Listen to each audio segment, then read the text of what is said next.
Alright, my apologies. I know this video is a little late, but I wanted to still get you a video on episode 12 of season 3 because this episode was everything. I'm so glad they saved this for the end. I know it's, it's light novels and all that. They can't really, readjust the story for it. But, I mean, come on.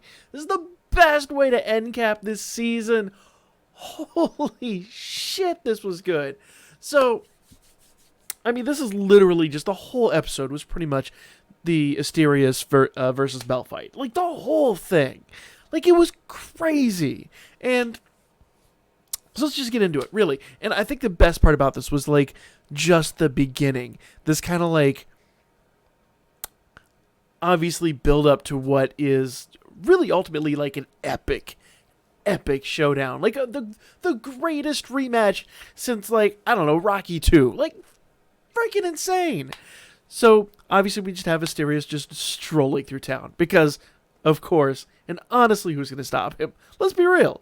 And then, obviously, the only person who really probably could, well, there's a few people in Loki family that probably could, but the only person that's, a real, legitimate shut him down type of threat, Otarl stands right in his way. And it's this is gonna go one of two ways, and it went the way I hoped. Otaro was straight up yeah, the one you're after, he's back this way. Have fun. Peace.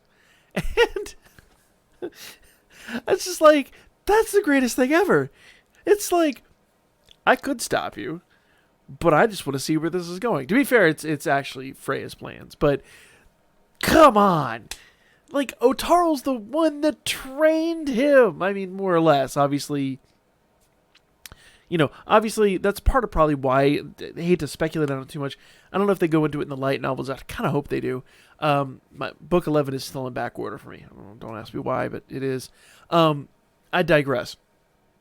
Otaro trained him. And they did kind of say that a lot of becoming a Xenos, I think they mentioned it in the light novel, I don't think they really mentioned it here, is experiences and things like that. So obviously the experience of literally being trained by Otaro in the dungeon is a lot of probably what led to his kind of, let's call it an awakening, for lack of a better way to put it.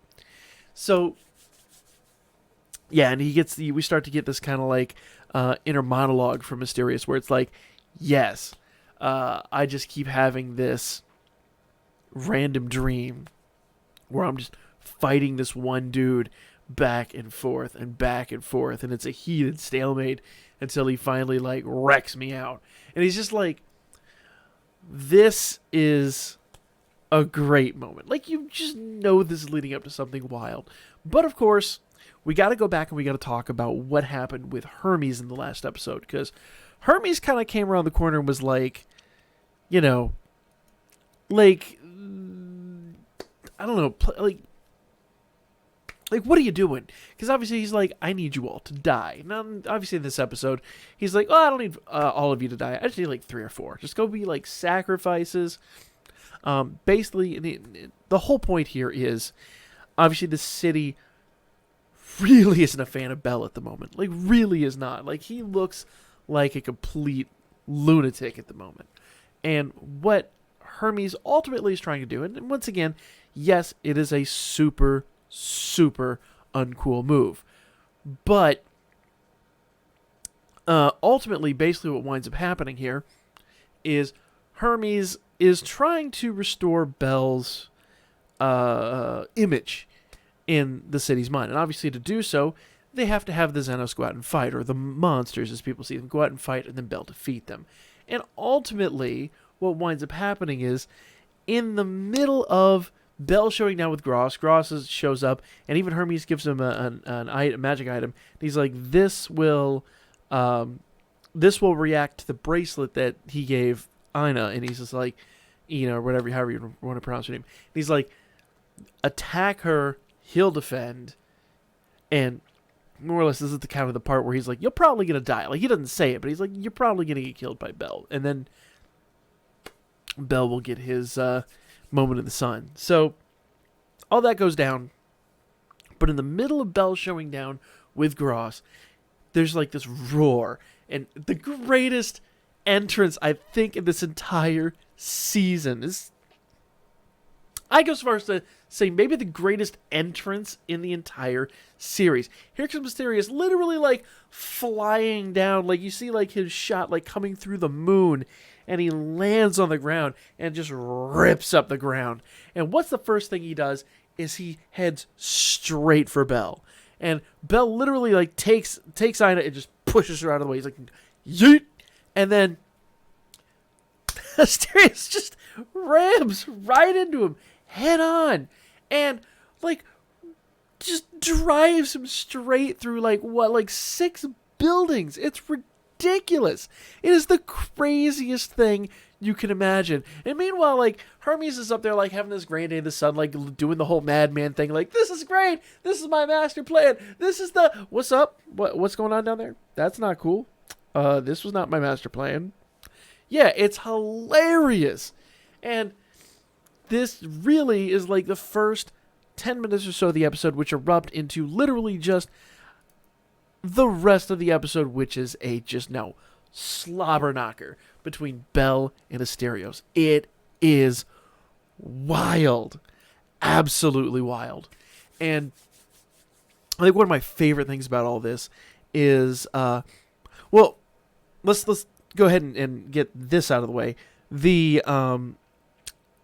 The rest of the Xenos are pretty much just kind of, shuffled off to the side. They're like, go back over here, and they're kind of taken to safety, and, whatever happens with them just kind of happens with them. Obviously, the goal is just to get everybody out of there safely and get them back to Knossos so they can get back into the dungeon and so on and so forth. And they're all taken aside, and they have those invisibility robes that they got a couple episodes ago. So everything's kind of cool there. Like, the whole thing is kind of actually solved. The only reason Hermes is mad is because it's not on his terms, because Hermes is used to getting his way in this type of stuff. So what winds up happening is, and you've seen the episode, I'm sure you've seen the episode by now. Goodness gracious, don't watch this without watching the episode, because the episode is so damn good. Basically, now Belle and Asterios are kind of fighting right here in front of everybody. And I'm sorry, I gotta ask, what is with all these townspeople? Like, here's a 12-foot tall Minotaur fighting this like 5-foot tall kid.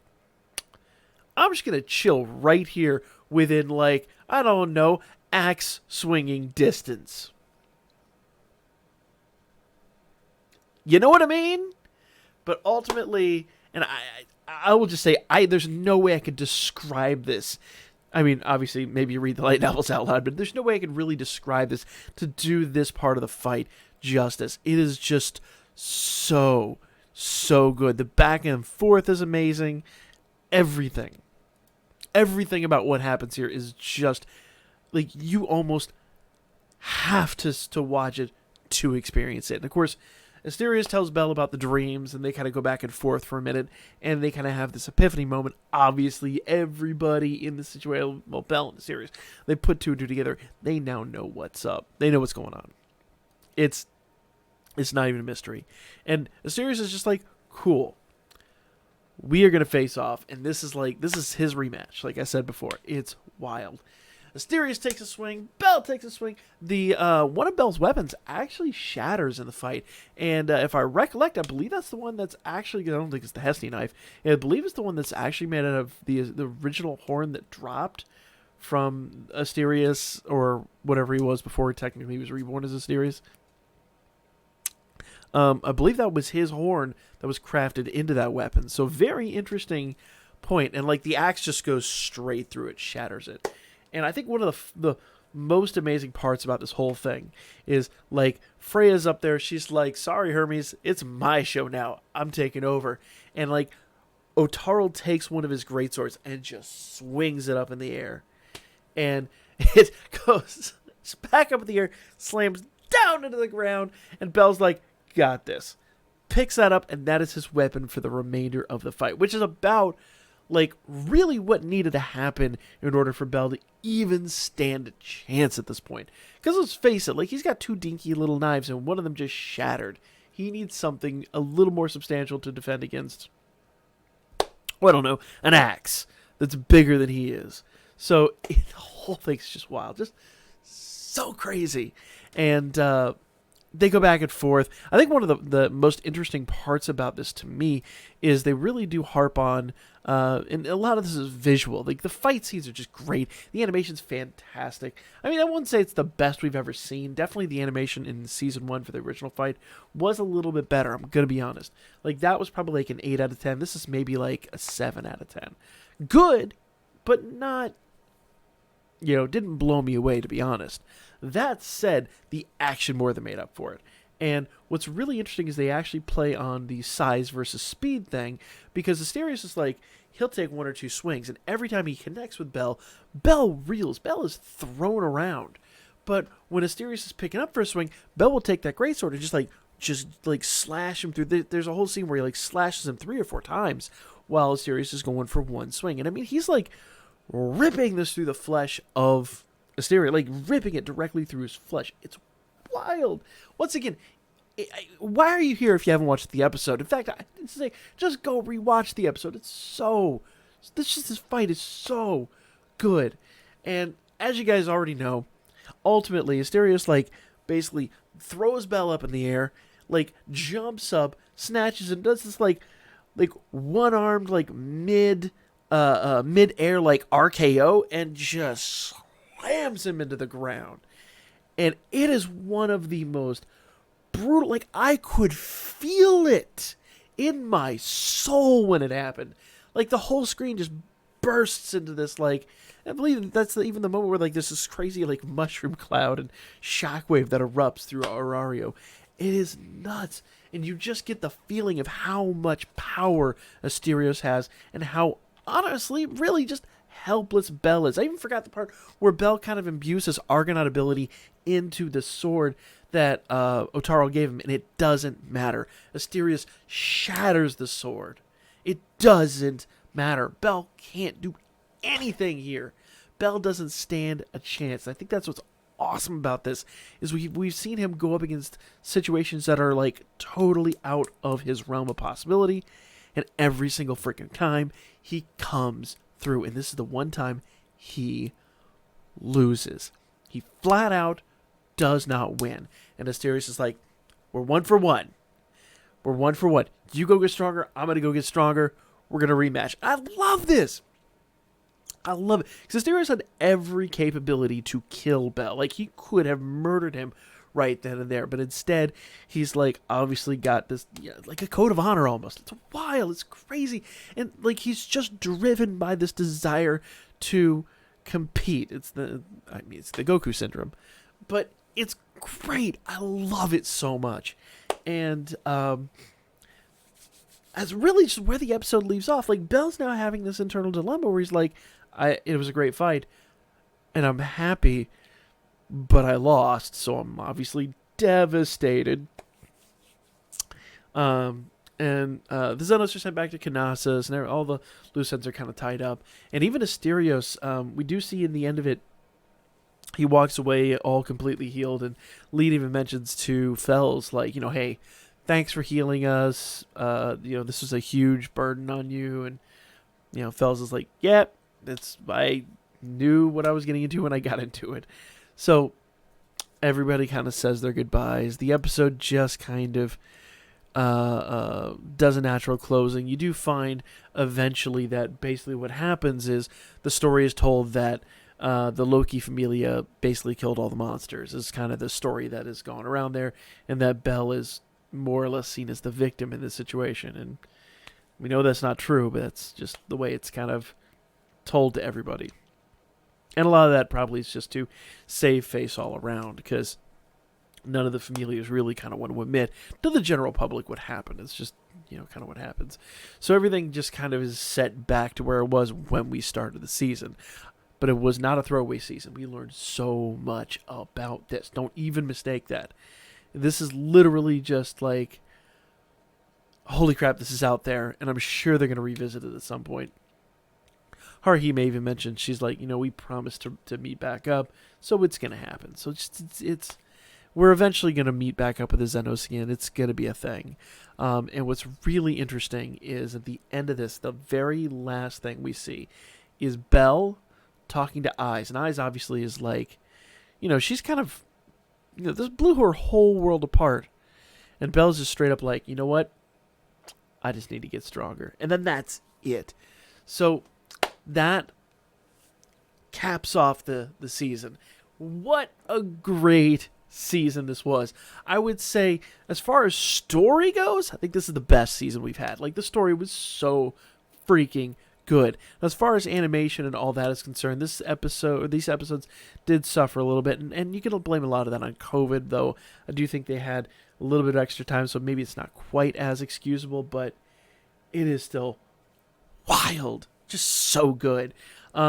Season 1 still holds, obviously a beautiful place in my heart, and probably will still always be the best for being the original and being what got us here, and being the original story and all that stuff.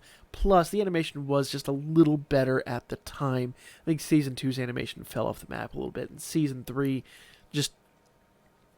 It had amazing moments, but it also had kind of crap moments, let's be real. So, all in all, fantastic season. Absolutely loved it. Wonderful, way to continue the lore of the franchise. And huge stakes. I mean, amazing stakes. And ultimately, they did kind of nullify everything. Everything's kind of back to where it was. But there's still the possibility, they're out there. And, you're like, what's next? What's going on? So the stakes were just fantastic. And the fact that, we did get Belle was legitimately defeated. We've never really had that aside from when he was being trained by Eyes. So, just a wonderful season, guys. Absolutely loved it. Let me know your thoughts in the comments section down below. I cannot wait for another season. I know there's an OVA coming out soon. We will do a review of that when it drops. But for now, that is Season 3, guys. Thank you all so much for continuing to watch these videos. If you guys want to see more anime reviews, let me know in the comments section. I really did enjoy doing these. And maybe it's something we can bring to the channel on the regular, though it'd really have to be the right series for me to do it with. But, My Hero Academia is coming back in spring. There's a lot of other series coming out that I'm really interested in. Let me know if you guys would be interested in seeing more anime reviews on the channel. But other than that, guys, that is going to be this video. Let me know in the comments section. I will catch you all, on the next one, whatever that happens to be.